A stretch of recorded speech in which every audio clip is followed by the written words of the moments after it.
Boa noite, caro participante. É um prazer tê-los aqui conosco. A FIA Procede, ela traz este webinar com o objetivo de abordar assuntos práticos da gestão das empresas em sintonia com os desafios enfrentados por executivos e executivas no mundo empresarial. O Procede da FIA é o Programa de Capacitação da Empresa em Desenvolvimento, ali da Fundação Instituto de Administração. E é um núcleo de conhecimento de excelência de gestão empresarial, reconhecido tanto nos campos de educação executiva, como consultoria e de pesquisa também. Nós temos ali uma preocupação muito forte em levar para os nossos alunos e as pessoas de interesse sempre ferramentas e conhecimentos que estão atrelados à prática, à realidade do que está acontecendo no mundo empresarial. E aí nós desenvolvemos 4 programas muito importantes para endereçar essas necessidades.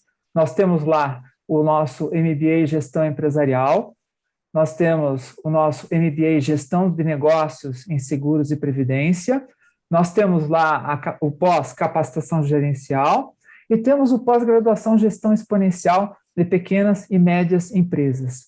Esse pós-graduação, em especial, ele tem exatamente esse foco de levar para o empreendedor, levar para o dono das empresas, das pequenas e médias empresas, esses conhecimentos, essas necessidades. E o tema do nosso webinar hoje, ele trata exatamente de uma questão importantíssima na mão dos empreendedores, na mão dos dirigentes das pequenas e médias empresas. É o planejamento como prática de sucesso para as pequenas e médias empresas. A gente sabe que as pequenas e médias empresas, elas são forçadas a assimilar e superar cenários desafiadores impostos durante toda a vida dessas empresas. A revisão dos objetivos e estratégias, então, é muito importante, é necessária. E tendo em vista o sucesso do empreendimento, a necessidade de se praticar o planejamento estratégico fica ainda mais evidenciada. Neste webinar, nessa oportunidade que a gente está tendo aqui com os senhores e as senhoras, vocês terão aí uma visão sobre os tipos de problemas enfrentados pelas pequenas e médias empresas e a natureza protagonista do planejamento estratégico para se alcançar resultados. Afinal de contas, o planejamento estratégico, ele permite uma leitura pertinente do ambiente em que a empresa está inserida. Além disso, ele contribui para a definição de objetivos coerentes e também viabiliza o aproveitamento racional das potencialidades e recursos da empresa. E é nesse contexto, no contexto deste webinar de planejamento estratégico, nós também abordaremos aí o processo da sucessão das pequenas e médias empresas, sempre levando em consideração as dificuldades que as organizações elas enfrentam neste aspecto e possíveis caminhos também para que essa transição ela ocorra. Aqui com a gente, hoje, nós temos 3 especialistas, professores super renomados da nossa casa. Eu vou começar apresentando aqui o professor Adelino. O professor Adelino, ele é graduado em 1968 com mestrado e doutorado em administração, lá pela cadeira de Técnica Geral da Administração da Universidade de São Paulo, FEA-USP. Ele tem uma carreira docente na FEA, iniciada em 74, e já no ano seguinte ele passou a integrar o quadro da coordenação de projetos da FIA, Fundação Instituto de Administração. Ele atua desde 74 junto a pequenas e médias empresas, então é uma história de sucesso junto a importante segmento de empresas. Ele é professor da FEA-USP desde 73 e doutor em administração desde 86. Desde 2000, dos anos 2000, ele é vice-coordenador do Procede FIA, MBA em Gestão Empresarial e pós-graduação em Gestão Exponencial, Pequenas e Médias Empresas. Atua também como membro do COMP, que é o Conselho Superior de Pequenas e Médias Empresas da Fiesp. Aqui comigo também, presente, o caro professor Morita. O professor Morita ele é professor da FIA para as disciplinas de Planejamento Estratégico, Criatividade, Inovação, Projetos Empreendedores e Princípios de Empreendedorismo. Ele atua no núcleo de empreendedorismo do Mackenzie também, orientando projetos de alunos de graduação. Empreendedor, trouxe para o Brasil simuladores para treinamentos corporativos da Business Skill. Tem também sua própria empresa de treinamentos, palestras e consultoria. consultor de empresas atuando na área de planejamento estratégico com foco na área comercial, sempre com a perspectiva da definição de metas de vendas, montagem de equipes de vendas, segmentação de mercado, programas de canais e políticas comerciais em empresas de diversos portes, familiares e abertas. E, para fechar esse círculo de sucesso, nós temos aqui também o professor Armando Lorenzo. O professor Armando Lorenzo ele é doutor e mestre em administração pela FEA-USP, pós-graduado em filosofia pela PUC, é professor convidado da FIA, USP, UPSEG e Casa do Saber. Ele é diretor da Universidade Corporativa da UI, presidente do Instituto da UI, colunista da revista Você S.A., versão digital, e do portal administradores.com, palestrante em eventos nacionais e internacionais. É escritor de livros e artigos na área de negócios e também é premiado como um dos 3 melhores Learning Leader of the Year em 2016, 2017 e 2018 nos Estados Unidos. É diretor técnico da Associação Brasileira de Educação Corporativa. Ou seja, nós temos aqui pessoas, amigos muito especializados. Eu vou começar, então, com o professor Adelino. Professor Adelino, o participante ele vai ter, então, uma visão desses tipos de problemas enfrentados aí pelas PMEs sempre com aquele foco da natureza protagonista do planejamento estratégico. Com a experiência que o senhor tem, eu vou passar a palavra para o senhor, por favor. Pois não, Praxedes. Muito me honra e me deixa muito satisfeito poder trazer a experiência no sentido de colaboração sempre, né? Porque à medida que você discorre sobre os problemas, as soluções são inerentes aos mesmos, né? E a pequena empresa ela tem características totalmente diferentes das grandes, né?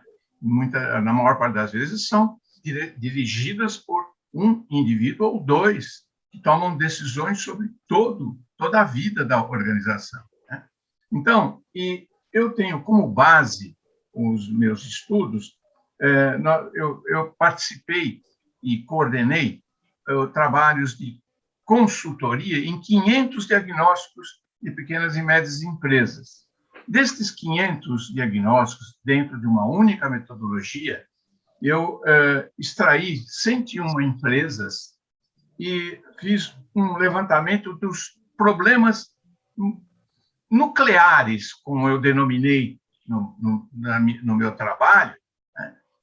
Quer dizer, aqueles problemas que, se sanados, eles tirariam a empresa da pior dificuldade, né? Claro que não é só uma decisão, como depois nós vamos conversar mais à frente. Mas, de qualquer forma,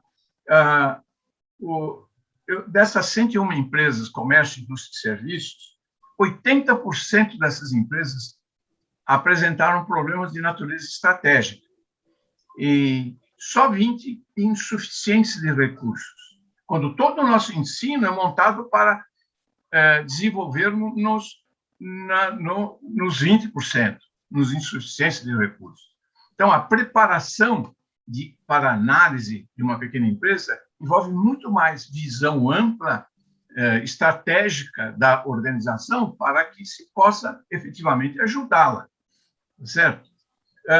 E, nesse sentido, os 80% das empresas que tinham problemas de natureza estratégica, o conceito de estratégia era referente ao mau uso e escolha dos recursos disponíveis para alcançar vantagens diferenciais competitivas, certo? Esse é o entendimento. E nós escolhemos e utilizamos 3 indicadores principais nos quais, quando não atingidos, eles acusavam um risco de sobrevivência, um risco existencial para a empresa. Esses 3 indicadores, aí vem a minha proposta como resultante desse estudo, são indicadores que devem constar como se fosse um controle de bordo em qualquer organização. É o controle do quê? Do lucro, da expansão das vendas e da estabilidade financeira, Para efeito de memorização, vamos chamar de LI, lucro, expansão, estabilidade.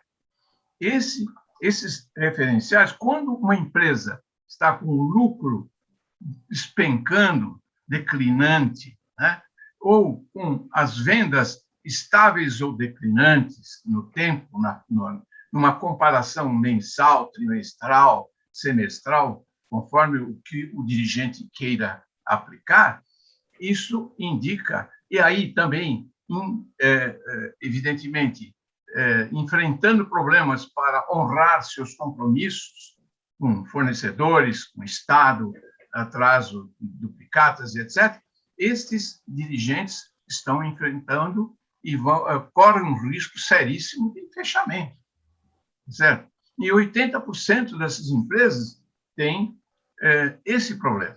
É claro que eu não fiquei só nessa qualificação, nessa natureza do problema, porque eu desci as áreas.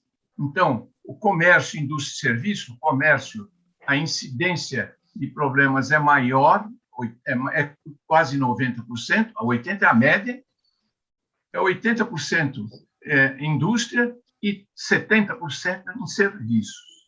Sendo que o que eu desci mais ainda nos diagnósticos e para a tipologia.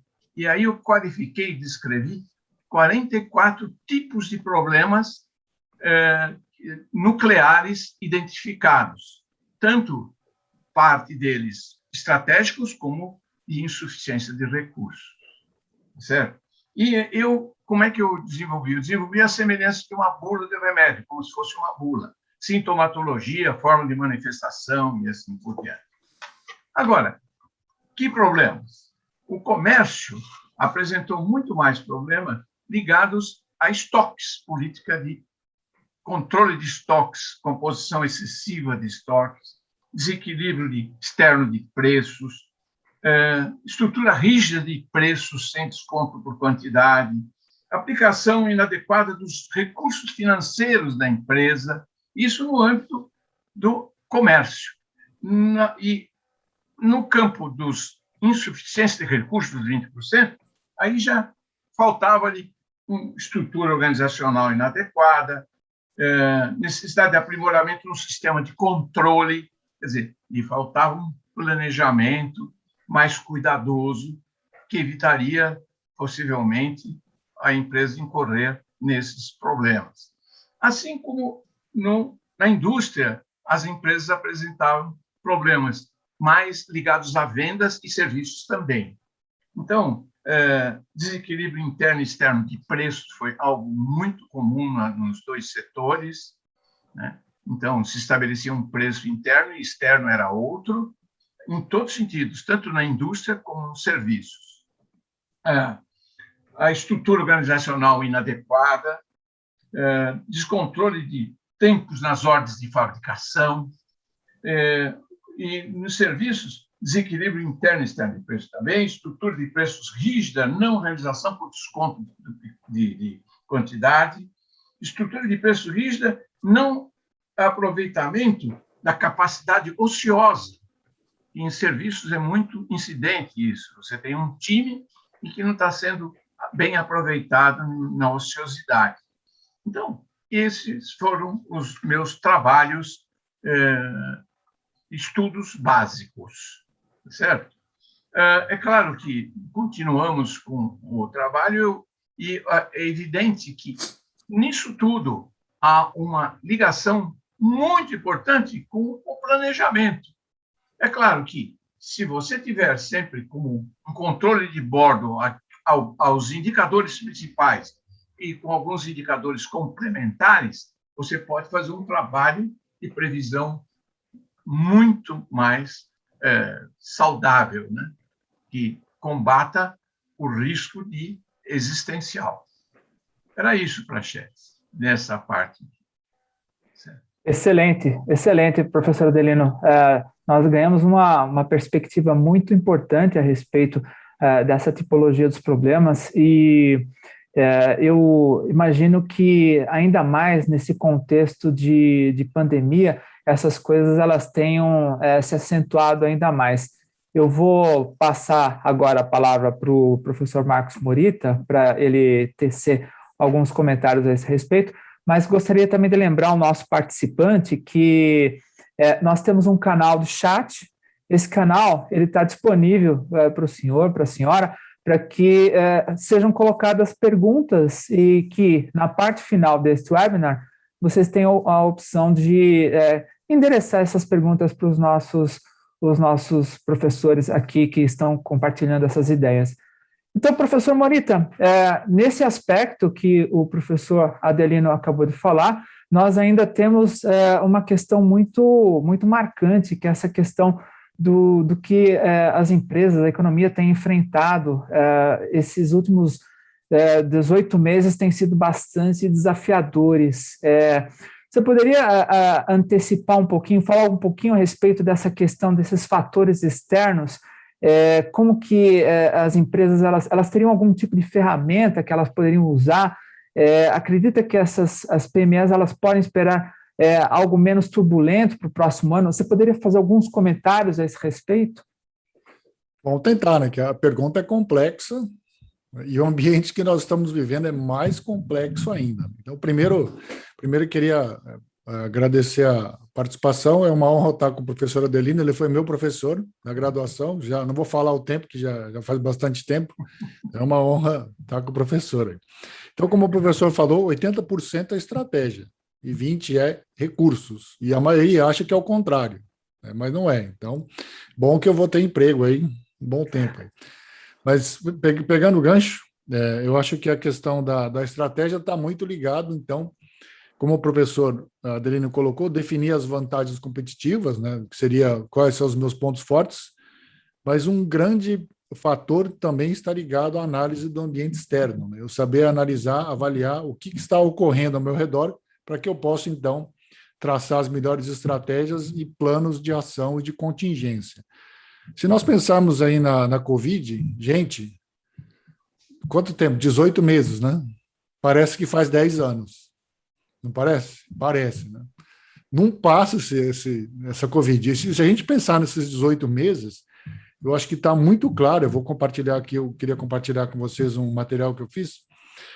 Acho que está muito claro as etapas, porque todos nós passamos. Foram etapas curtas dentro desses 8 meses, mas muito marcantes. E eu gostaria de dividir essas etapas em 4 grandes etapas e compartilhar com os presentes o que a gente poderia fazer usando uma ferramenta que eu gosto bastante, que é a ferramenta chamada Pestal, que é essa ferramenta Pestal é uma ferramenta que nós utilizamos para analisar o ambiente externo.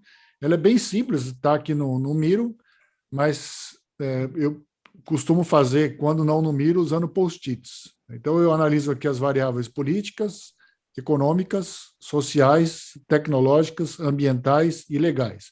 Eu faço isso juntando a equipe, né, ou trazendo alguns clientes também para discutir, faço uma sessão de brainstorming e depois coloco esses post-its nessa matriz que nós chamamos de impacto versus probabilidade. Então, desse lado aqui eu tenho as ameaças, desse lado eu tenho as oportunidades. Aqui eu tenho meu impacto, pode ser baixo, médio, alto é a probabilidade de ocorrência, baixa, média ou alta. O melhor cenário seria esse aqui da mãozinha, com oportunidades altas e probabilidades altas, e o pior cenário, esse aqui, com probabilidades altas e impactos altos. Claro que tudo vai depender de como você construir o teu cenário, mais otimista ou mais pessimista. Eu coloquei aqui 3 cenários. 2019, quando eu fiz algumas consultorias, como é que estava naquele fim de ano? Ninguém falava de Covid. 2019, final. Então, pegando aqui linhas gerais, que cada negócio vai ter a sua particularidade. Naquele momento, a reforma da Previdência tinha acabado de sair. Então, era de se esperar, todos esperavam que as reformas tributária e administrativa saíssem logo no começo de 2020, e assim com um impacto bastante positivo. Por isso que eu coloquei aqui, era uma oportunidade positiva para todas. O PIB estava em torno de 2,5, 3, o relatório Focus dizia, para o Brasil é um numerão, né?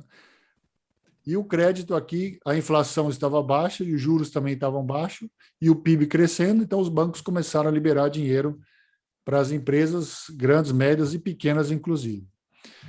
Aqui, em ameaças, o câmbio estava a 4,35 e as pessoas estavam com muito medo, né? Ele variava 4,35, 4,60. Se eu soubesse, teria comprado a 4,35, mas era uma ameaça ali em 2019. E a Lei Geral de Proteção de Dados também uma ameaça grande que pairava no ar. Se nós pensarmos aqui com relação à experiência, o Omnichannel, que é vender através de vários canais, muitos empresários sabiam que era importante, mas como a economia estava crescendo, deixa eu deixar esse projeto aí de lado e vamos vendendo, uma hora a gente coloca esse projeto em prática. Mesma coisa aqui com a experiência do cliente, né, que está muito ligado ao Omnichannel, e a sustentabilidade, né, bom, é importante, custa caro, vamos deixar aí, né, vamos vendendo aí, e depois a gente cuida disso aí. Está no radar, mas vamos deixar aqui como impacto baixo e probabilidade baixa. Esse era o cenário, mais ou menos, no final de 2019, dezembro.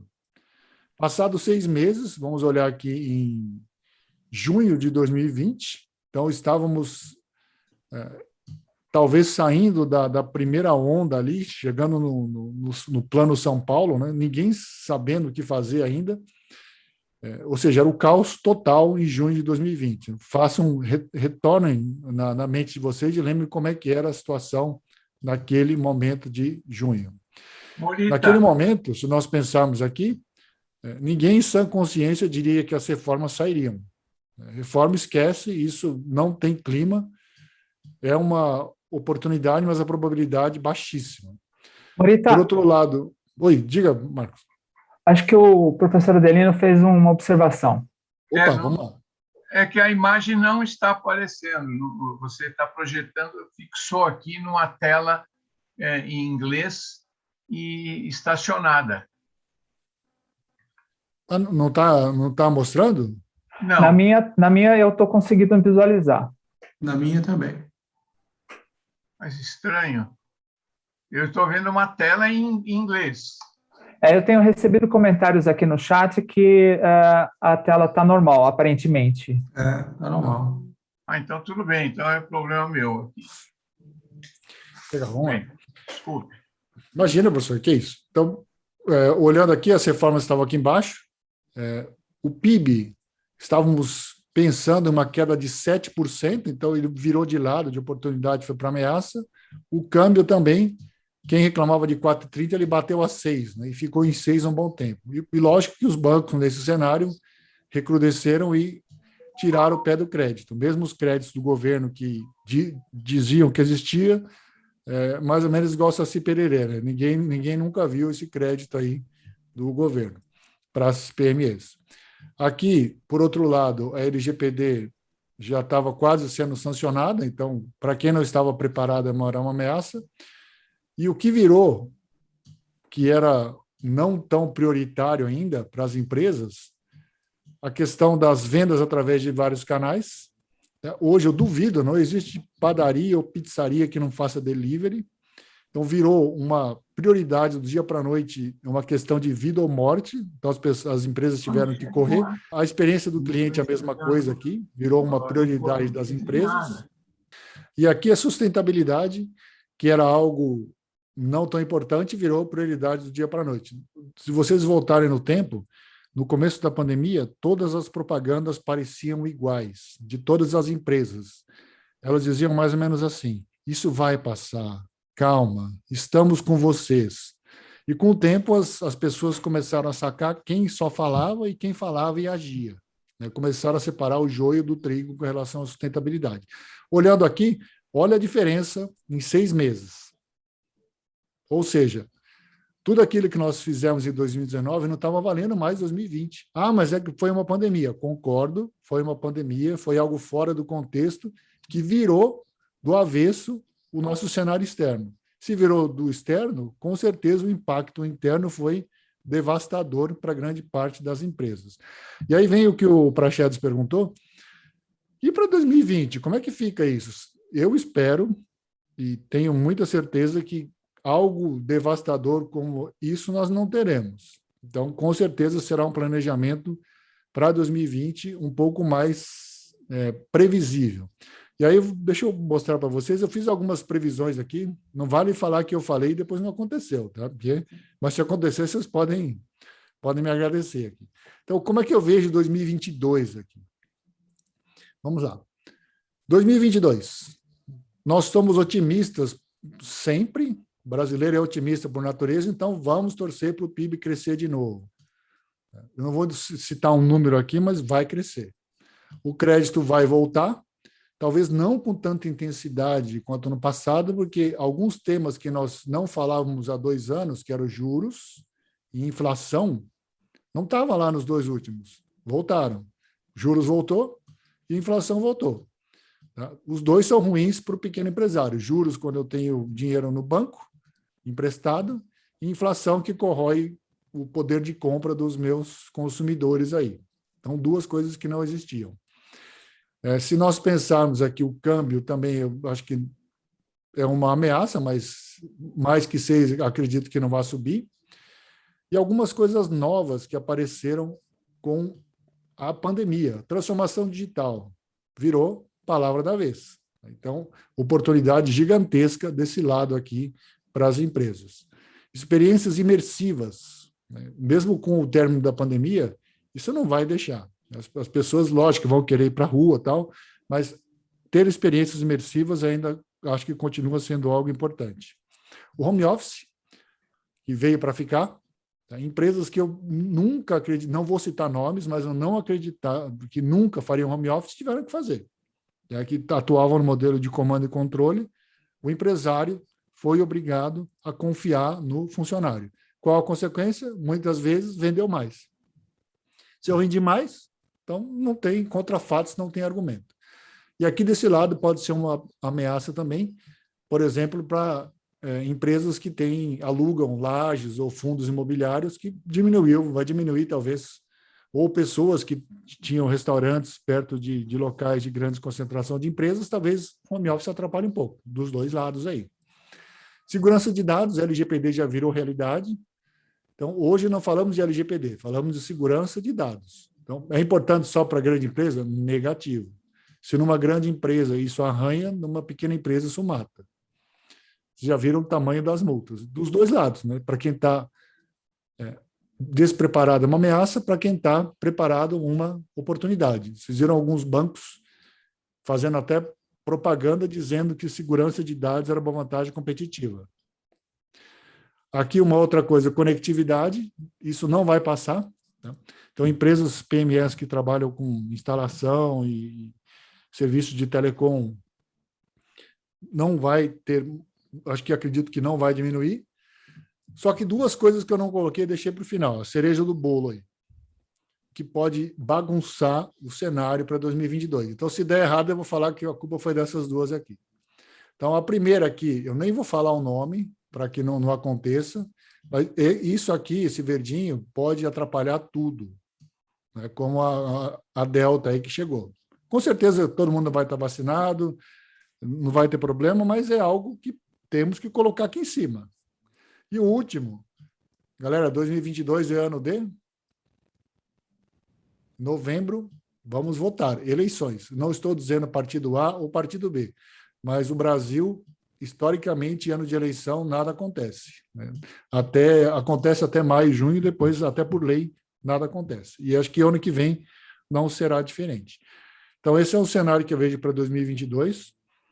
Respondendo o que o Praxedes falou, a Covid atrapalhou, mas está na hora da gente pensar em 2022. Então, sugiro que sentem com seus colaboradores, peguem lá um flip chart, comprem alguns post-its e tire uma tarde para fazer uma análise como essa, chamada PESTAL. Se vocês quiserem pesquisar na web, tem muita coisa. Tenho certeza que irá ajudá-los e, com certeza, aí, talvez esses 80% que o professor Adelino colocou consiga se reduzir um pouco com um bom planejamento e uma análise externa. Praxedes, da minha parte, respondi a sua pergunta, hein? Excelente, viu, Morita? Muitíssimo obrigado. Você sabe que você fez um exercício bem interessante E aí eu me lembrei de uma coisa que é bem comum acontecer no mundo das pequenas e médias empresas, que é o problema da sucessão. Quando você tem uma geração que está ali consolidada, mas ela precisa pensar no futuro. A gente está falando a respeito também de um processo de planejamento. Aí eu preciso convidar o meu amigo professor Armando Lorenzo para colocar uma pitadinha de sal nesse processo e nos contar um pouquinho a respeito de como a gente pensa a esse respeito. Professor Armando. Bom, boa noite para todos. Gostaria de agradecer ao professor Adelino, ao professor Max Pachetes pelo convite.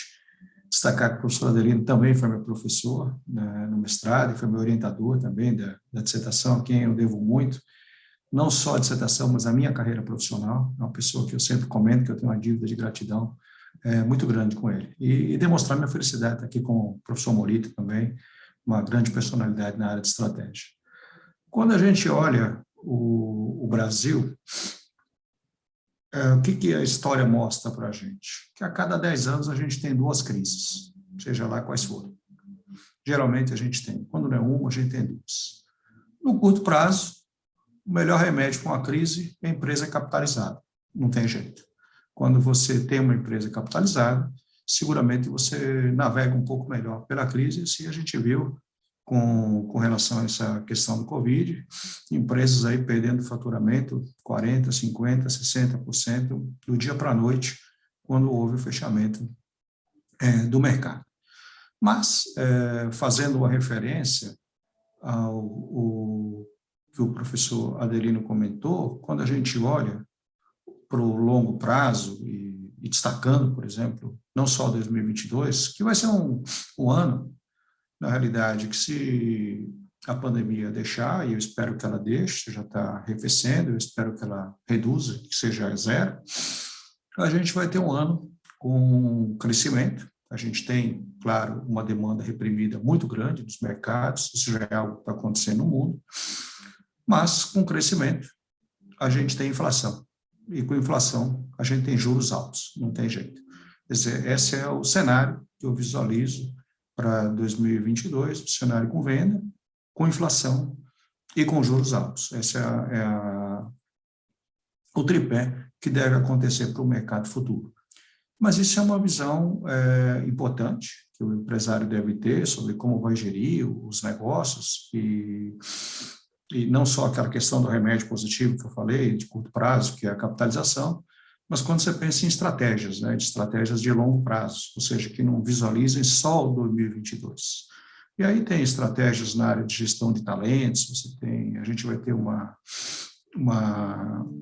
escassez, não digo uma escassez, mas uma procura muito grande por talentos, e todas as empresas vão procurar esses talentos, as empresas crescem e não vão ter pessoas, sob o ponto de vista de perfil adequado, para todas as posições que queiram suprir. Então, a gente vai ter demandas no desenvolvimento de talentos, vai ter atração de talentos, então, a gente vai ter aí uma série de estratégias que as empresas vão ter que adotar, estratégias comerciais, assim como o professor Morita comentou, que já estão colocando aí desde o mercado, o e-commerce, né, que já é uma realidade para muitas organizações, mas mesmo as que implementaram mais recentemente vão ter que melhorar a parte operacional, porque uma coisa é você ter um e-commerce, outra coisa é você entregar no prazo, com qualidade, sem avaria. Então, as organizações, elas vão passar por uma reestruturação, só do ponto de vista de supply chain, só do ponto de vista de talentos, só do ponto de vista comercial. Mas, falando um pouco no longo prazo, e conectando a apresentação do professor Adelino, que foi uma apresentação que demonstrou que o grande desafio das empresas, e eu diria isso, não só as pequenas, como as médias, como as grandes, está no campo da estratégia. Ou seja, não necessariamente estratégia sob o ponto de vista de crescer ou não, sob o ponto de vista de estratégico, ou seja, quais são as demandas estratégicas que a empresa tem. Crescimento, claro, que é uma delas. E sucessão vem nessa esteira. Sucessão hoje das empresas familiares talvez seja, na minha opinião, o maior desafio que essas empresas têm, seja no pequeno, no médio ou no grande porte. A sucessão não deveria ser vista única e exclusivamente sob o ponto de vista de evento. A sucessão é mais do que isso, ela é um processo, porque quando você vê a sucessão na ótica do evento, aí a imaginação é quando o fundador ou a fundadora vem a faltar, aí você vai ver o que faz. Mas aí já é muito tarde, porque, na realidade, você tem que ter medidas preventivas e um planejamento sucessório que seja feito com muita antecedência. Daí essa conexão com o que o professor Adelino falou, da sucessão está no campo da estratégia, no meu ponto de vista. Até porque os números são gritantes para a gente. Quer dizer, são números, o que eu vou falar são números globais, o terceiro número é um número brasileiro, mas são números que demonstram para a gente a fragilidade dessas organizações na sucessão. Da primeira para a segunda geração, apenas 33%, vejam esse número, apenas 33% conseguem realizar a troca de comando da primeira para a segunda geração. Só isso, entre 30% e 33%. São números globais. Há questionamentos desses números, mas há uma certa convergência dos especialistas no número. Para a terceira geração, o número fica em 5%. Quer dizer, então você tem 100 empresas, só apenas 33 vão conseguir passar para a segunda geração, e na terceira só vão ficar 5% na terceira geração. Isso é explicado por diversas razões, mas numa primeira fase, na qual você tem o empreendedor ou a empreendedora, é uma fase marcada pelo empreendedorismo. Quer dizer, são pessoas que realmente são visionárias e têm uma capacidade de entrega muito grande e conseguem tornar aquele sonho em algo concreto. Então, elas têm essa capacidade. Mas, por outro lado, existem conflitos nas empresas familiares e lá eles são, não sei se administrados ou arbitrados pelos fundadores e fundadoras. E na segunda geração, muitas vezes a característica empreendedora não é uma marca registrada, até porque o DNA de empreendedorismo não é transmitido. Então, alguns sucessores são ou não, sucessores e sucessoras, mas existe um grande problema. Os sucessores, eles começam a ter conflitos, 85%, a minha pesquisa indicou, 85% das empresas familiares têm conflitos, só que sem a figura dos fundadores e fundadoras para administrar o conflito. E aí, esse é um grande drama. Ele é um drama porque os filhos, eles são criados para serem irmãos e não para serem sócios. Então, só que você vai tomar a decisão no nível societário, sem ter esse vínculo societário, porque o seu vínculo dos sucessores e sucessoras é de irmão, as decisões vão ser objetivas, envolvendo aspectos, por exemplo, como os indicadores que o professor Adelino falou, e aí não tem subjetividade. 1 mais 1 são 2, então tem muito o que a gente questionar. O problema é que aquelas mágoas que se vê na infância, por exemplo, a disputa pelo amor dos pais, que você convive com isso durante 5 anos, 2 anos, 10, 20, 30, nessa hora afloram. E afloram quando você vai tomar uma decisão, ela fica contaminada por aspectos subjetivos e de mágoas. Então, esse é o cenário. E na terceira geração, é uma sociedade um consórcio de primos, que a gente costuma dizer, uma mais uma liderança, são várias famílias, cada uma com seus valores, e a minha experiência mostra que, em mediação de conflitos, quando você tem 2 pessoas quando a gente está fazendo mediação em 2 pessoas, se um pensa no vermelho como uma alternativa, o outro pensa no azul como uma alternativa, você acha o verde como uma terceira via. Mas quando o conflito ele está no campo do valor, é muito difícil você chegar a um ponto, porque o valor é um ato de fé. Então, é difícil, é uma verdade que você tem que desconstruir em você mesmo para poder ceder numa mediação de conflito. Só que isso tudo está envolvido nas empresas familiares. E as empresas familiares, ou melhor, eu acho que se tudo que eu falar aqui, eu só não gostaria que você esquecesse disso que eu vou falar agora. Nenhuma empresa familiar, por mais lucrativa que seja, sobrevive a despreparo de sócios e a disputas societárias. Se você tem disputas societárias e despreparo de sócios, não tem empresa que sobreviva, seja ela qual for, familiar ou não. Esse é um ponto-chave. Agora, a sucessão, os 3 principais motivos que levam aqueles 33%, a taxa de êxito, que é muito baixa, né, em relação a 100%, eles são 3, eles são centralização dos fundadores e fundadoras, conflitos familiares, como eu falei, 85% dessas empresas têm conflitos, e falta de preparo, ou preparo inadequado dos sucessores e sucessoras, porque a gente pensa que só fazendo um curso resolve a situação, mas você tem outras dimensões no desenvolvimento de uma pessoa que são tão importantes quanto a formação. Né? A formação ela é importante, mas ela não é suficiente se você não olhar outra ótica no desenvolvimento de pessoas. Então, esses são 3 pontos-chave que a gente vê nas organizações, mas o interessante, o que uma pesquisa minha montou, eu fiz inclusive com o professor Adelino essa pesquisa, ela foi talvez seguramente a maior pesquisa brasileira nesse campo de sucessão, porque foram 900 pessoas entrevistadas, mas quando eu falo entrevistada, não são questionários objetivos, são entrevistas, isso é importante a gente dizer, as entrevistas de 2, 3 horas, quer dizer, muito rico material. Ela mostrou para a gente o seguinte, que aquele 33%, ele pode subir para 68% a taxa de sucesso, desde que empregadas algumas técnicas de gestão adequadas. Aí você fala assim, poxa, mas 68% é um ótimo número, quando você compara com 33%, é verdade, né? Porque você praticamente dobrou o número. Mas quando você pega o 68% e compara com 100%, você vê que 32% dos casos não vão ter êxito, independente do que você faça. E o problema está no comportamento das pessoas. Quer dizer, tem pessoas que não se toleram, a pessoa não consegue nem sentar à mesa para fazer uma discussão. Por isso que, muitas vezes, a alternativa da sucessão é a venda da empresa. A sucessão não deveria ser necessariamente só passar para o herdeiro. A venda da empresa é uma alternativa, uma delas, que a gente deve entender. Por outro lado, para a gente finalizar, quais são as práticas, e eu estou fazendo uma pesquisa agora, eu estou fazendo uma pesquisa comparando empresas brasileiras, portuguesas e espanholas, as empresas brasileiras eu já fiz a pesquisa, e que mostram aí as melhores práticas das organizações que tiveram êxito na troca de comando da primeira para a segunda geração. Primeira prática, planejamento estratégico. O planejamento estratégico ele é muito útil, não só por ele dar uma visão, mas por ele faz um alinhamento estratégico. As pessoas têm uma ótica para onde vão, e diminui um pouco o conflito quando você tem uma direção comum. A segunda prática é a profissionalização da gestão. Ou seja, que não significa tirar pessoas da família e colocar pessoas externas, não significa isso.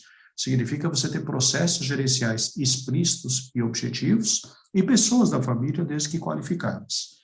A terceira prática é a governança da empresa familiar, os conselhos de família, conselhos societários, conselhos consultivos, de administração, quando assim for o caso, e protocolos familiares, são essas regras de convivência. O quarto item, ele está no plano sucessório, as empresas terem um plano sucessório, e o quinto, para finalizar, ter algum tipo de prática de redução de conflito, que pode ser o acordo familiar, pode ser mediação de conflitos, pode ser moderadores, enfim, inteligência emocional, existem aí uma série de fatores. Então, eu acho que o que eu procurei nesses 15 minutos que eu tinha, professor Prachetes, 14, né, ainda falta um, foi passar para vocês, na realidade, qual é o contexto das empresas familiares e, por fim, terminar com essas 5 práticas que são as melhores que pesquisadas no Brasil e que, com certeza, quando minha pesquisa estiver pronta, eu espero publicá-la e ajudar as organizações, sob o ponto de vista de futuro, para subir aquele número de 33% para 68%, porque mesmo com essas práticas, a gente não resolve todos os problemas, lembra bem, 32% está no campo da emoção, e a razão não resolve a emoção. As pessoas têm um passado, muitas vezes, que é difícil, mesmo que você faça tratamentos externos, com profissionais externos, o concorrente não dá espaço. Ele quer que resolva do dia para a noite, e às vezes você não tem. Então, finalizando, exatamente dentro do tempo prometido, 19h45. Obrigado, Prachetes. Muito obrigado a gente, professor Armando.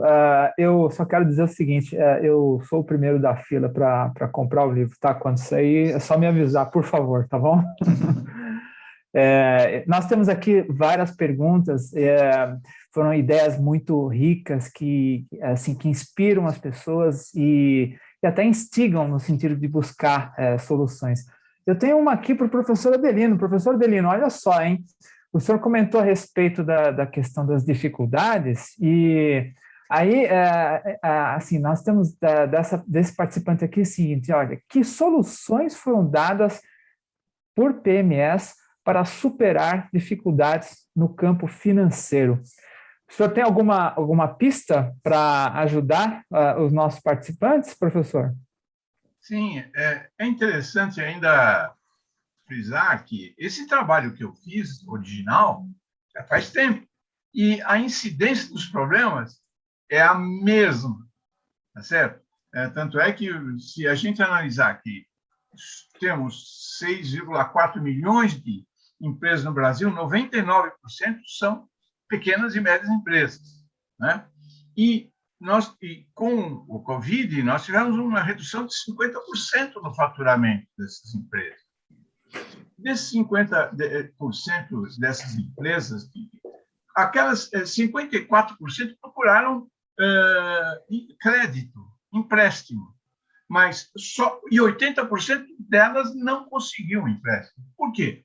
Porque não tem respaldo para conseguir aquele recurso. Se bem que, na minha visão, nem sempre o recurso, se a empresa está utilizando inadequadamente os seus recursos para obter suas vantagens competitivas, não adianta você dar mais, porque o sujeito vai continuar errado, né? Tá certo? Agora, fora isso, eu tenho uma pesquisa que fizemos com base em 224 empresas em todos os estados do país por alunos nossos do SEBRAE. E foi solicitado a eles que levantassem situações de empresas que tinham passado por uma dificuldade financeira muito séria, quase fechando, e tinham saído dessa dificuldade. E aí eles, na realidade, levantando e analisando estatisticamente isso tudo, nós chegamos à conclusão que, em média, 6 soluções foram tomadas por essas empresas, por essas 224, 25 empresas pesquisadas. E elas passaram por saneamento financeiro, por reformulação comercial e por amadurecimento administrativo, que nós denominamos, quer dizer, aperfeiçoamento no campo da gestão da estrutura. No campo das finanças, soluções foram tomadas no sentido de mais empréstimos, aportes de capital dos sócios, de outros sócios, desde que fossem incorporados como sócios depois, tá certo? Aportes de capital dos sócios, a venda de veículos, venda de imóveis, venda de máquinas, venda de filiais, redução de estoques. Essas são soluções identificadas por eles. Alongamento de dívida, substituição de dívida, perdão do principal e dos juros numa negociação, redimensionamento do quadro, redução de gastos dos sócios, tá certo? Isso são coisas muito pertinentes a esse segmento, né? No campo comercial, aí foi conhecimento de mercado melhor, melhoria do produto, novo mercado, mesmo produto, fechamento de lojas filiais, esforço de comunicação, aumento de prazos, modernização do equipamento, reforma do local, são soluções identificadas. No campo do amadurecimento, novos sócios, dirigentes, saída de sócios que não ajudam, novos gerentes, colaboradores, treinamento gerencial, treinamento operacional, controles de estoque e compras, participação de colaboradores, controle de resultados e programação de caixa. Essas são soluções identificadas nesse levantamento. né? Tá certo? Isso faz 3 anos atrás e se aplica totalmente hoje, né? A situação em que o inteligente chega, tá certo? Então, é isso que eu queria trazer, uma contribuição, tá certo? Para se pensar nessas soluções. Tudo bem, professor? Excelente. Não, excelente, professor Adelino. Acho que endereçou perfeitamente a pergunta da nossa participante aqui. Eu tenho uma outra aqui, que eu acho que está indo na direção do professor Morita. Olha lá, Morita. Aqui, esse participante ele diz que ele conhece histórias de empreendedores que, mesmo fazendo um planejamento estratégico, eles sentiram muita dificuldade em tirar esse planejamento do papel. Então, assim, ele conclui dizendo que parece difícil traduzir essas estratégias em ações. O que você sugeriria nesse caso? Existe alguma técnica, ferramenta? Legal. Essa é a parte mais difícil da estratégia, na execução. Existem alguns teóricos que dizem que a cultura da empresa come a estratégia no café da manhã, né? Ou seja, é muito difícil mesmo tirar a estratégia do papel, ainda mais se a empresa não tem uma cultura de execução, né? Desculpas não faltam. Não é muito difícil, eu não tenho tempo, amanhã eu faço, o cliente ligou, né? Então, muitas desculpas para postergar. Existem sim algumas ferramentas. Uma delas, o Google está utilizando, chama OKR, né, que é Objetivos e Resultados Chaves, que ela é muito voltada à execução, e eu sugiro muito aí para esse nosso participante que compre o livro, que tem dicas valiosas ali para fazer. E lembre-se que o Google, quando começou, era uma PME. Hoje é o gigante que é, mas talvez ele é o gigante que é por causa de uma boa execução estratégica. Excelente, Morita, muito obrigado, viu? Professor Armando, agora eu tenho uma para o senhor, da Natália. Professor Armando, há 5 práticas que o senhor mencionou que ajudarão uma pequena e média empresa familiar a se manter viva em uma sucessão, são melhores implantadas com auxílio externo, como uma consultoria, por exemplo? Essa é a pergunta que ela faz. Então, uma consultoria ajudaria nesse processo? Como e por onde começar? Olha, Natália, a pergunta é uma pergunta bem interessante. Eu vou responder que sim, objetivamente, porque muitas vezes, embora as empresas, sobretudo de pequeno e médio porte, queiram fazer alterações, ou tenham em mente aí uma sucessão um pouco mais suave, não necessariamente tem o conjunto de conhecimento necessário para poder colocar em prática essas estratégias, além do que, muitas vezes, a consultoria, além de ter esse tipo de conhecimento, ela funciona como um agente moderador, né? Um agente isento, porque você implementar essas práticas nas empresas familiares, sobretudo aquelas que têm conflitos, internamente fica muito difícil de você resolvê-las sozinho, porque a confusão de emoção é muito grande. A própria FIA, no Procede, tem consultoria, nesse caso, que é a sua pergunta, né, como, por onde começar, ela tem esse tipo de prática, já está acostumada, sobretudo com PMEs, que foi o caso que você comentou.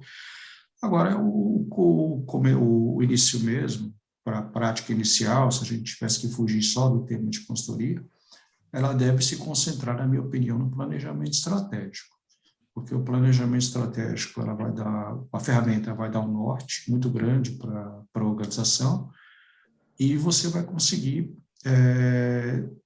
com que as pessoas caminhem na mesma direção, pelo menos do seu ponto de vista estratégico. A estratégia, o planejamento estratégico também vai ajudar na profissionalização da organização e daquele ferramenta que eu disse que é a governança na empresa familiar, com conselhos societários, por exemplo, consultivos, e com protocolo familiar, também interessa esse tipo de problema. Mas são profissionais diferentes. Quem implementa o planejamento estratégico, muitas vezes não é a mesma pessoa que implementa a governança, né? Muitas vezes são profissionais diferentes, mas não necessariamente, né? Às vezes você tem pessoas que fazem o mesmo trabalho, mas em geral, são pessoas distintas. Mas é por isso, se eu tivesse que dar uma sugestão, de modo geral, Natália, sem conhecer a empresa, eu falaria o planejamento estratégico, mas é bem verdade que, dependendo da empresa, eu começaria pela mediação de conflitos, porque nem o planejamento você consegue andar se não houver uma redução no nível satisfatório dos conflitos familiares ou societários. Excelente, professor Armando, muito obrigado, viu?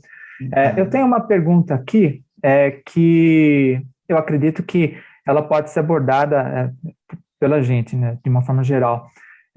Então, a pergunta começa assim: no mundo VUCA, com essas condições que a gente enfrenta, faz sentido para uma PME fazer um planejamento de longo prazo? Legal. Vamos lá. Posso responder? claro. Pode tomar a frente aí, Morita. Então, vamos lá. Isso eu escuto muito as empresas falarem nesse mundo de startups, o planejamento estratégico morreu e coisas do gênero, né? Nada a ver. Acho que nesse mundo VUCA, BANI e outras siglas que surgiram, o planejamento é cada vez mais importante. O que tem que sim ser feito é reagir rápido, né? Reagir rápido às demandas, e aí sim vale utilizar de metodologias ágeis, squads, Scrum, Lean Startup, mas sem uma direção, que é o que o professor Adelino colocou, sem um norte, né, fica muito difícil, né? Eu começo a tomar ações de forma atabalhoada, sem o norte, sem um caminho a seguir aí. Então, com certeza, sim, mesmo em tempos VUCA, eu preciso do planejamento. Excelente, professor Marcos. Eu vou na mesma linha do professor Morita, me lembrando agora que o professor Mintzberg, da McGill, Universidade do Canadá, comentou que a gente não pode confundir planejamento estratégico com programação estratégica, né? Então, às vezes, fica tanta planilha de Excel para preencher que, quando você vai ver, não tem nada de estratégico, né? Então, acho que tão relevante quanto o planejamento estratégico é você pensar estrategicamente, que aquilo que vai dentro do material que você está produzindo se reflita e que reflita, na realidade, o pensamento estratégico. Esse é o verdadeiro alinhamento. Agora, a velocidade de resposta que o professor Morita falou é evidente, né? Porque são os feedbacks de cada fase do planejamento estratégico e que tem que agir de maneira mais acelerada, mas o que você pode fazer num prazo menor, talvez, é difícil, muitas vezes, você fazer previsões de longo prazo, porque as respostas são de curto, mas quando você pensa muito no curto prazo, você resolve problemas, sem dúvida nenhuma, como eu falei para vocês, numa crise você tem que ter caixa, né? Não tem jeito, mas se você não endereça para a estratégia com todo o seu ponto de vista de futuro, você não tem crescimento qualitativo, e aí você estaria fora da explicação do professor Adelino. Então, a estratégia tem que existir, sim, e a estratégia termina um longo prazo, uma médio para longo prazo, não tem jeito, né? E, então, eu vejo o planejamento estratégico cada vez mais essencial, com esse cuidado do professor Mintzberg, que é não confundir planejamento estratégico com programação estratégica.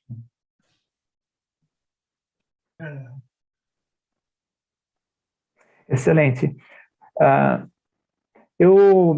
Nós estamos assim a 1 minuto, basicamente, do final do nosso webinar. Eu gostaria de abrir a palavra para os senhores para um comentário final, por favor.